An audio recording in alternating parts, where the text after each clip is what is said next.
Hi friends, ఇందులో మనకు కనిపిస్తున్నది RS 200 బైక్. ఈ బైక్ 6 గేర్ వీల్ ప్రాబ్లం ఉంది అని ప్యానల్స్ మొత్తం ఓపెన్ చేసిన ఒక వీడియో అయితే ఆల్రెడీ అప్లోడ్ అయితే చేయడం అయితే జరిగింది. ఇప్పుడు గేర్ వీల్స్ అయితే తీసుకొచ్చుకోవడం జరిగింది. ఒక ప్యాకింగ్ కిట్, అలాగే SGలో ఫుల్ ప్యాకింగ్ కిట్ రెండు ఎందుకు తీసుకొచ్చుకున్నావు, ఆల్రెడీ దాంట్లో ఉంటుంది అనుకోకండి. కంపల్సరీ హెడ్ గ్యాస్ కట్ అయితే కంపెనీ వేసుకోవాలి, లేదంటే మళ్ళీ కూలెంట్ ఆయిల్ లీకేజ్ అయ్యే అవకాశం అయితే ఉంటుంది.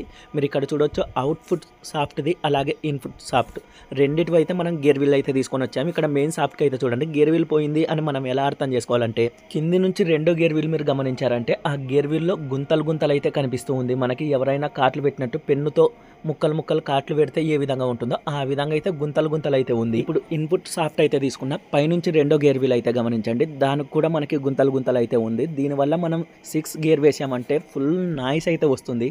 ఓన్లీ 6 గేర్ వీల్ వేసాక ఇప్పుడు ఇంజన్ అయితే ఓపెన్ చేయడం అయితే జరిగింది. ఇవి ఆర్డర్ పెట్టి మనం అయితే తెప్పించుకోవడం జరిగింది. గేర్ వీల్స్ ఎలా చేంజ్ చేయాలి, 6 గేర్ వీల్ అంటే ఎలా కనిపెట్టాలి అన్నది క్లారిటీగా ఫుల్ వీడియోలో అయితే అప్లోడ్ చేస్తాను. వీడియో నచ్చితే లైక్ చేయండి ఫ్రెండ్స్.